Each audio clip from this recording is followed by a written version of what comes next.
In this calculus video, we will differentiate the following with respect to x.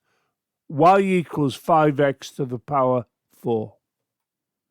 We will do this using the power rule when there is a coefficient, where a coefficient is a value that appears in front of the x, as you can see here.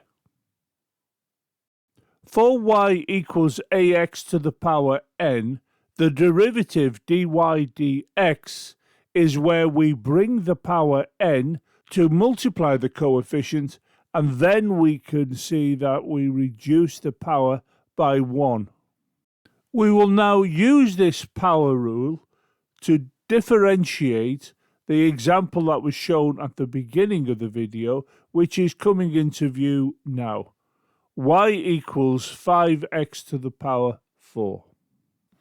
So we can see we have dy dx equals, we bring the power down and we multiply the 5x, and of course here we subtract 1 from the power. Moving on, we can see we write dy dx equals, this will be 20 because of the 4 times the 5 here. We carry on and you can see we write down x to the power 3. It's 3 because of the subtraction we did here, the 4 minus the 1. So we can see for y equals 5x to the power 4, dy dx is 20x to the power 3.